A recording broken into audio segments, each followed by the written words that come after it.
नमस्कार. मी राजेश प्रभाकर सारंग. सागरा प्राण तळमळला या नाटकामध्ये या अभिवाचनाच्या प्रयोगामध्ये मी दोन भूमिका करत आहे. एक नाना भगुरकरांची. नाना भगुरकर हे फार चांगले गृहस्थ आहेत. म्हणजे ते सावरकरांच्या घरातले नाही आहेत, पण घरातल्यांपेक्षाही घरातले आहेत. त्या घराशी एकनिष्ठ आहेत, एकरूप आहेत. त्या घरातल्या प्रत्येक सुखदुःखामध्ये सामील होणारे आहेत. घरातल्यांना आनंद झाला तर त्यांना पण आनंद होतो, घरातल्यांना दुःख झालं तर त्यांना पण दुःख होतं. सगळ्या भावभावनांमध्ये ते एकरूप होतात. आणि सावरकरांच्या कुटुंबातली कुठलीही कामं करायला ते सदैव तयार असतात. म्हणजे कागदपत्र तयार करणं, कोर्ट कचेऱ्यांमध्ये जाणं, धरणं धरणं, अशी बरीच कामं आपुलकीने. आणि नाना भगुरकर सावरकर कुटुंबाशी आपुलकीने, आपलेपणाने वागतात. त्यांना सावरकरांच्या कुटुंबाबद्दल आदर आहे, जिव्हाळा आहे, प्रेम आहे. तसंच सावरकर कुटुंबाला सुद्धा, सावरकरांना सुद्धा नाना भगुरकरांबद्दल आपुलकी आहे, प्रेम आहे, जिव्हाळा आहे, आपलेपण आहे.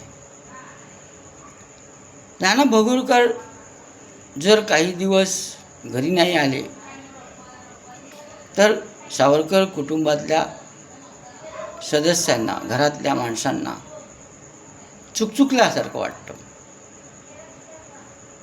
अरे, नाना भगुरकर खूप दिवस आले नाही, इथे फिरकले नाही, असा त्यांना प्रश्न पडतो, का आले नाहीत.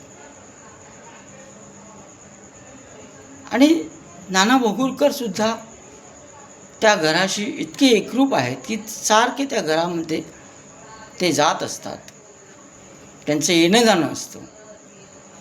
आणि सावरकरांबद्दल जेलमध्ये किंवा इतर ठिकाणी काय काय होत असतं ते सावरकर कुटुंबात येऊन सगळ्यांना सांगत असतात. अंदमानाबद्दल आणि सगळ्या गोष्टी. आणि कोर्ट कचेरीत जाऊन पेपर्स तयार करणं,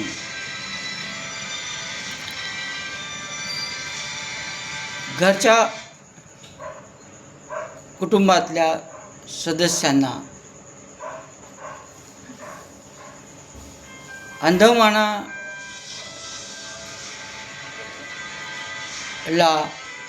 सावरकरांना भेटण्यासाठी ते भरपूर धडपड करतात आणि मंजुरी मिळवतात. आणि खूप चांगल्या स्वभावाचा हा नाना भगुरकर आहे. आणि मध्ये मध्ये थोडा मिश्किली स्वभावाचा सुद्धा आहे. म्हणजे हसत खेळत बोलणं,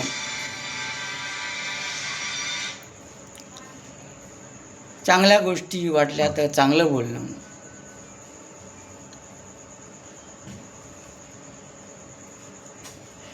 सावरकरांचं धाडस, साहस हे वर्णन करून सांगणं म्हणजे सावरकरांनी बोटीमधून पोर्ट होलमधून उडी मारली, त्याचं वर्णन अतिशय आत्मीयतेने सांगणं, आपुलकीने, म्हणजे त्यांचं साहस, धाडस, त्यांचं कर्तृत्व, सावरकरांचं ते किती महान आहेत, किती श्रेष्ठ आहेत. आणि नाना भोगरकरांना त्यांच्याबद्दल जे वाटतं ते या भूमिकेमधून, अभिवाचनामधून मांडण्याचा प्रयत्न केलेला आहे. अशा प्रकारे तो नाना भोगरकर माणूस आहे, ती व्यक्तिरेखा आहे, ती भूमिका आहे.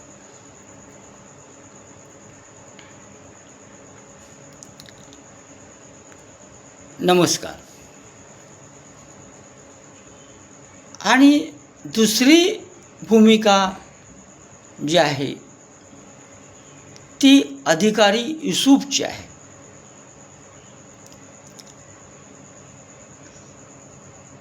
त्या भूमिकेचं अभिवाचन मी करत आहे. हा अधिकारी युसूफ इंग्रजांचा बारी बाबा जेलरच्या हाताखाली काम करत आहे. आणि बारी बाबा खलनायक आहे, तसा हाही बारी बाबा यांच्या हाताखालचा एक खलनायिका भूमिका आहे. कारण तो इंग्रजांचा गुलाम आहे, चमचा आहे. इंग्रजांबद्दल तो वाहवा करणार आहे. तो असंही बोलतो की इंग्रजांचा सूर्य कधीही मावळणार नाही.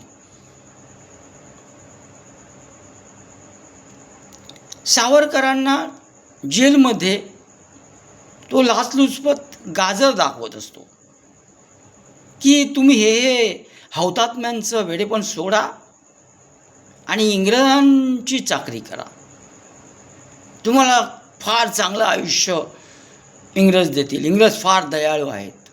म्हणजे इंग्रजांचं गुणगान गाणं आणि सावरकरांना फितवणं, टोटल इंग्रजांच्या बाजूने आहे. आणि सावरकरांना तो फितवत असतो.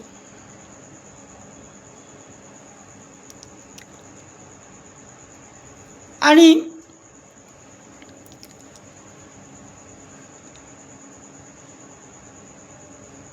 इतरही गोष्टी, म्हणजे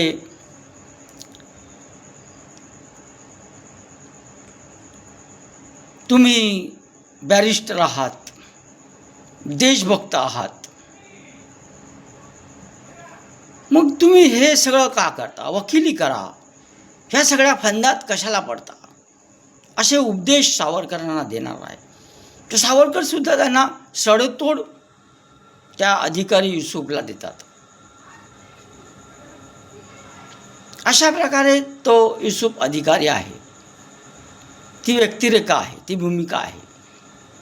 आणि त्याचं अभिवाचन मी केलेलं आहे. नमस्कार. तर आपण हे नाटक, म्हणजे ह्या नाटकाचं अभिवाचन बघायला जरूर यावं, ही आम्हा सगळ्या कलाकारांतर्फे, सगळ्या आमच्या सागरा प्राण तळमळला या नाटकातील सगळ्या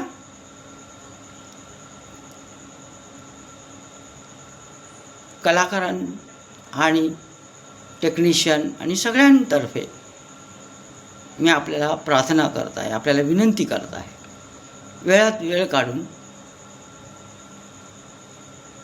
7 तारखेला, म्हणजे 7 जुलै या दिवशी अवश्य येण्याची कृपा करावी. स्थळ आपल्याला सांगण्यात येईल. धन्यवाद. नमस्कार.